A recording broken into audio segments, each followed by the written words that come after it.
तो लगा कि अब हमारा भी हो सकता है।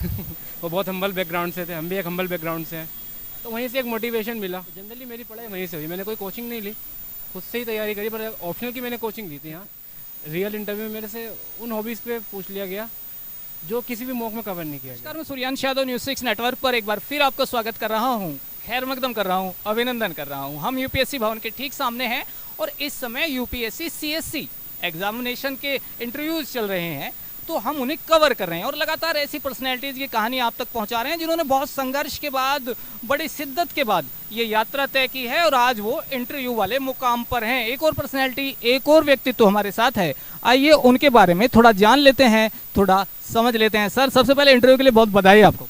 Thank you so much. अगर मैं इंट्रोडक्शन टाइप आपसे कुछ पूछ पाऊँ, क्या हम जान सकते हैं आपके बारे में, क्या समझ सकते हैं? मेरा नाम शादाब आलम है और मेरी graduation B Tech electronics and communication engineering में हुई है। ये मेरा थर्ड अटैम्प्ट है यूपीएससी में, first mains and first interview. अच्छा सर, जब आप इंटरव्यू के लिए जा रहे थे, मोस्टली ये सवाल होता है कि भाई पहला ही तो इंटरव्यू है, बहुत मेहनत के बाद हम जा रहे हैं, तो मन में एक चंचलता होती है, दिल में हल्की धक धक होती है, संशय होता है और ऐसा लगता है पता नहीं क्या होगा, क्या पूछ लिया जाएगा, क्या मैं बता पाऊंगा, नहीं बता पाऊंगा। थोड़ा सा मुझे बताइए, जब आप अंदर जा रहे थे तो स्थिति क्या थी? मैं बहुत हंसता हुआ गया था, मैं बहुत कॉन्फिडेंट था क्योंकि मैंने मॉक भी दिए, 7 मॉक लगाए थे। फीडबैक भी शुरुआत के मॉक में अच्छा नहीं मिला था, लेकिन बाद के मॉक से बहुत अच्छा फीडबैक मिल रहा था। खैर, लेकिन मॉक से और यूपीएससी के इंटरव्यू में काफ़ी फ़र्क होता है, ये मुझे रियलाइज़ हुआ। अच्छा, पहला सवाल आपको जो पूछा बोर्ड ने, और कभी कभी होता है कि यही वही तो सवाल था जो मेरे लिए बना था। जनरली डेफ से पूछते हैं, एक डेफ फॉर्म होता है जो हम फिल करते हैं, और डेफ उनके पास होता है, उसमें से वो क्वेश्चन पूछते हैं आपकी हॉबीज़ से, आपकी एक्स्ट्रा करिकुलर से, आपके स्पोर्ट्स में अगर आप रहे हो या आपने कोई अचीवमेंट हासिल करी हो, जनरली उससे क्वेश्चन पूछते हैं वो। तो कुछ याद आ रहा है, कुछ रिकॉल कर पा रहे हैं एक दो सवाल आप? जनरली जैसे मेरी हॉबी थी ड्रामास देखने की, तो उस ड्रामा से क्वेश्चन था, उसकी हिस्ट्री में चले गए वो ड्रामा की। फिर करंट अफेयर से अगर बोलो तो इंडियन ओशन पे आ गए, चाइना क्यों करंट इंडियन ओशन में इतनी अपना इंटरेस्ट दिखा रहा है। एक सर थे, एक में मैंने एस्से राइटिंग कंपटीशन में 3rd पोजीशन हासिल करी थी, तो उसके बारे में पूछा कि उसका टॉपिक क्या था, क्या लिखा था आपने उस एस्से में, इस तरह के क्वेश्चन थे। अच्छा, आप संतुष्ट नज़र आ रहे हैं, बड़ा कॉन्फिडेंट नज़र आ रहे हैं। मुझे थोड़ा सा ये बताइए कि ये यात्रा कहाँ से शुरू हुई यूपीएससी के लिए आपकी? ये मैंने डिसाइड किया था इंजीनियरिंग में, 2019 में। थोड़ा बहुत न्यूज़पेपर पढ़ने स्टार्ट किया था, एक भैया थे हमारे, उनका यूपीएससी में हो गया, दोस्त के भैया थे वो, तो लगा कि अब हमारा भी हो सकता है। वो बहुत हम्बल बैकग्राउंड से थे, हम भी एक हम्बल बैकग्राउंड से हैं, तो वहीं से एक मोटिवेशन मिला, तो वहीं से फिर जर्नी स्टार्ट कर दी। 3 अटैम्प्ट हो गए। अच्छा, मैं परिवार से भी मिला, ये मेरा सौभाग्य भी है, और कोई ऐसा नहीं है कि यूपीएससी के बहुत जानकारी वहाँ है, बहुत मटेरियल वहाँ है। जब परिवार बहुत दूर होता है और हम यूपीएससी के बहुत करीब होते हैं, तो बीच वाले जो लोग हमारी ज़िंदगी में आए होते हैं बहुत महत्वपूर्ण हो जाते हैं। आप किसी को मेंशन करना चाहें, किसने आपको मोटिवेट किया कि भाई यूपीएससी आपके लिए बना है, आपको उधर जाना है? ये मोटिवेशन तो जनरली सेल्फ मोटिवेशन रहा, लेकिन आज के टाइम पे आपके पास रिसोर्सेज इतने ज़्यादा है ना, डिजिटल माध्यम से बहुत ज़्यादा रिसोर्सेज हैं, तो वो भी एक मोटिवेशन का ज़रिया हो सकता है, पढ़ने का ज़रिया हो सकता है। तो जनरली मेरी पढ़ाई वहीं से हुई, मैंने कोई कोचिंग नहीं ली, खुद से ही तैयारी करी, पर ऑप्शनल की मैंने कोचिंग ली थी। हाँ, जनरल स्टडीज़ वगैरह की या एस्से वगैरह का कोई ऐसी कोचिंग नहीं ली। हाँ, टेस्ट सीरीज़ जो है मार्केट में अवेलेबल है, वही यूज़ करके आज यहाँ तक पहुँचे। आपने कोचिंग नहीं ली, क्या सोशल मीडिया का आपने सहारा लिया है, यूट्यूब वगैरह वगैरह से आपने डाटा जुटाया है, कैसे? मेरे ख्याल में यूट्यूब पे बहुत अच्छा कंटेंट पड़ा हुआ है, बस आपको ढूंढना आना चाहिए। तो मैंने वहीं से ज़्यादातर पढ़ाई करी है, मृणाल सर की वीडियोस देखी हैं ज्योग्राफी की, और स्टडी आईक्यू की, यूपीएससी प्रेप की, अनअकैडमी की। जो मुझे बेहतर लगा, किसी एक पे मैं फिक्स नहीं रहा, जो बेहतर लगा जिस सब्जेक्ट की, यूट्यूब से पढ़ाई करी है और मार्केट से नोट्स वगैरह उठा लिए। अच्छा सर, आपका जो ऑप्शनल था, मोस्टली होता ये है कि अभी हम एक और कैंडिडेट से बात कर रहे थे, तो उन्होंने बताया कि पहले वो मैथमेटिक्स की तरफ गए, फिर लगा कि भाई नहीं, मैथमेटिक्स बहुत टफ हो जाएगा। मैं ये पूछना चाह रहा हूँ कि जब आप ऑप्शनल चुनते हैं तो किन चीज़ों का बहुत ध्यान रखते हैं या रखना चाहिए एक कैंडिडेट को? बिल्कुल रखना चाहिए, क्योंकि मेंस है जो, क्योंकि इंटरव्यू बहुत डाइसी है, आपका दिन है नहीं है उस पर डिपेंड करता है, लेकिन मेंस में आप बहुत सारी चीज़ें प्रिडिक्ट कर सकते हो। ऑप्शनल मैंने फ़िलोसॉफी इसलिए लिया क्योंकि उसका सिलेबस बहुत छोटा था, और दूसरा उसकी इंटीग्रेशन जनरल स्टडीज़ के साथ बहुत ज़्यादा थी, वो एसए में भी हेल्पफुल रहा मेरे। तो ये सब चीज़ें फैक्टर करनी चाहिए। चौथी चीज़, उसमें स्टडी मटेरियल मार्केट में अवेलेबल होना चाहिए। तो ये सब फैक्टर्स होते हैं जिसके बेसिस पे स्टूडेंट्स ऑप्शनल डिसाइड करते हैं।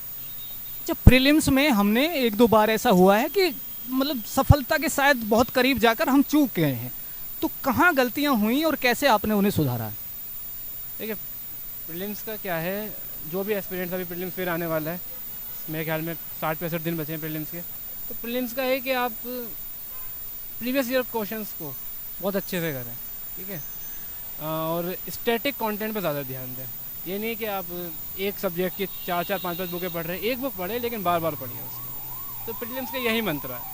अच्छी बात है। मैं प्रीलिम्स से मेंस की तरफ आता हूँ, और जब आप एक स्टेज को पार कर लेते हैं तो चुनौती बढ़ भी जाती है, खासकर जब हम बहुत लिखावट के करीब नहीं होते, बहुत आंसर राइटिंग हमने नहीं की होती, तो चुनौती और बढ़ जाती है। कैसे आपने उसे तैयार किया? कितना आंसर राइटिंग की है, किन विषयों का बहुत ध्यान रखा है? देखिए, प्रीलिम्स मेरा 2 साल से हो नहीं रहा था, लेकिन जब भी नहीं होता था तो मैं ये नहीं कि पूरे साल प्रीलिम्स की तैयारी करूँगा। प्रीलिम्स के लिए 3-3.5-4 महीने देता था, इन बिटवीन मेंस की तैयारी करता था, और उसी मेंस की तैयारी का रिजल्ट मुझे आज दिखाई दिया कि मेरा जैसे प्रीलिम्स क्लियर हुआ, पहले अटैम्प्ट में मैंने मेंस भी लिखा, और पहले अटैम्प्ट में इसको मेंस को क्लियर करके इंटरव्यू तक आया। क्या आप ये कह रहे हैं कि आपने प्रीलिम्स की तैयारी अलग की है, मेंस की तैयारी अलग की है? बिल्कुल भी अलग नहीं, लेकिन ऐसा होता है कि लास्ट के 3-3.5 महीने में हम बिल्कुल प्रीलिम्स फोकस हो जाते हैं, थोड़ा थोड़ा प्रीलिम्स का करते रहते हैं। जैसे मेंस की मान लो मैं तैयारी कर रहा हूँ, भले ही मेरा इंजीनियरिंग बैकग्राउंड है, लेकिन मैं मेंस की तैयारी के साथ साथ सीसेट की भी तैयारी करता था, क्योंकि सीसेट बहुत टफ होता जा रहा है। तो ये नहीं कि बिल्कुल कम्प्लीटली मेंस की तैयारी कर रहे हैं, मेंस के साथ थोड़ा बहुत प्रीलिम्स के फैक्ट्स गैदर कर लिए, सीसेट की तैयारी कर ली, करंट अफेयर्स कर लिए, तो वो सब कहीं ना कहीं प्रीलिम्स में काम आते ही है। कितना अटेम्प्ट किया सीसेट में इस बार आपने, या मैं प्रीलिम्स की अगर बात कर सकूँ? यार, मैं जो है ना, मैं क्वेश्चन ज़्यादा ही अटेम्प्ट करना प्रेफर करता हूँ, क्योंकि एक्यूरेसी पे मैंने ट्राई किया लेकिन मेरे से होता नहीं है वो। तो मैं टेस्ट सीरीज़ में हो या PYQ भी लगा रहा हूँ टाइमर के साथ, तो उसमें ज़्यादा से ज़्यादा क्वेश्चन अटेम्प्ट करने की कोशिश करता हूँ। मेरे ख्याल में मैंने 50 के आसपास सीसेट में क्वेश्चन किए होंगे, और GS1 में 90 के आसपास क्वेश्चन किए। अच्छा, मैं अब इंटरव्यू की तरफ आता हूँ। सबसे पहले मुझे बताइए, आपने मॉक इंटरव्यूज़ दिए हैं, तो दोनों में कितना फ़र्क आप देख पा रहे हैं? बहुत ज़्यादा फ़र्क है, बहुत ही ज़्यादा फ़र्क मैं फील कर रहा हूँ अभी जो इसको रिकलेक्ट कर पा रहा हूँ। जैसे मॉक्स में जनरली ये लोग करंट्स पे ज़्यादा पूछ रहे थे, लेकिन रियल इंटरव्यू में मेरे से उन हॉबीज़ पे पूछ लिया गया जो किसी भी मॉक में कवर नहीं किया गया। और मेरी इंजीनियरिंग में बहुत ज़्यादा क्वेश्चंस हुए, मॉक्स में इतना नहीं हुआ। मॉक्स में जनरली करंट बेस्ड थे, यहाँ बहुत ज़्यादा डेप्थ बेस्ड था। लेकिन ये भी डिपेंड करता है कि आगे भी डेप्थ बेस्ड होगा नहीं होगा, ये भी इसकी भी कोई सर्टेनिटी नहीं है, बोर्ड के मूड पे डिपेंड करता है। अच्छा, क्या या कौन सी चीज़ें, कौन सी बातें आपको बहुत पसंद है? लगता है कि भाई देखिए, पढ़ाई लिखाई तो चलती रहेगी, लेकिन ये फील्ड है जो मेरे लिए बना है, मुझे बहुत पसंद है। या कोई ऐसी चीज़ जो आपको बिल्कुल पसंद नहीं है कि ये मेरे सामने आ गई तो मुझे इससे दूर ही होना पड़ता है? नहीं, ऐसा तो कुछ नहीं है। बस ये है कि पढ़ाई को लेकर ये भी नहीं कि 24 घंटे पढ़ना है, 12 घंटे 14 घंटे पढ़ना है। मैं बहुत लिमिटेड पढ़ता हूँ, अपनी हॉबीज़ को परस्यू करता हूँ, ताकि देखो इस टाइम पे हम बहुत ज़्यादा कॉम्पिटिटिव इन्वायरमेंट में जी रहे हैं, तो अगर हम अपनी हॉबीज़ को परस्यू नहीं करेंगे पढ़ाई के साथ साथ, तो इट विल बर्न अप। यही सवाल मुझे लग रहा था कि घंटों वाला है। बहुत सारे एस्पिरेंट्स पूछते हैं कि कितने घंटे ये टॉपर्स पढ़ लेते हैं। आपने हालांकि जिक्र कर दिया है, लेकिन थोड़ा सा अगर आप उसे अच्छे से एक्सप्लेन करें। तो घंटे का कोई पैमाना नहीं है, कोई डिटर्मिनेंट नहीं है कि कितने घंटे पढ़ना चाहिए। हर इंसान की अपनी एक अलग नीड होती है, उसके हिसाब से पढ़ना चाहिए। मेरे ख्याल में 8 घंटे अगर आप सिंसियरली पढ़ रहे हो बहुत है। दोस्तों के साथ टाइम स्पेंड करो, खेलो कूदो, पढ़ाई को एक सेंटर रखो अपने फोकस का, उसके आसपास सारी चीज़ें घूमनी चाहिए, लेकिन पढ़ाई को प्रायोरिटी रखो। लास्ट में जो लोग आपको देख रहे हैं, जो एस्पिरेंट्स आपको देख रहे हैं, या जो नई जनरेशन आपको देख रही है आने वाले समय में यूपीएससी की तरफ जो आना चाहते हैं, उन्हें आप अपना कोई मूल मंत्र छोड़ना चाहें कि भाई देखिए ये रास्ता है, ये समस्याएं हैं और इनका ये समाधान है? देखो, मैं तो ये कहूँगा कि जर्नी इतनी टफ नहीं है, जर्नी आसान है।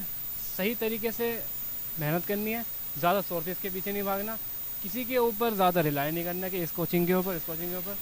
अपने इंट्यूशन से और यूपीएससी के सिलेबस से और PYQ से, इसी को अपनी गाइडेंस रखना है, तो आसानी से हो सकता है एग्ज़ाम। बहुत अच्छा लगा सर आपसे बात करके। हमारी शुभकामनाएं हैं, आप आने वाले समय में सिविल सर्विसेज का नेतृत्व करते नजर आए। बहुत अच्छी रैंक आपकी आई, अभी के लिए बहुत बधाई आपको।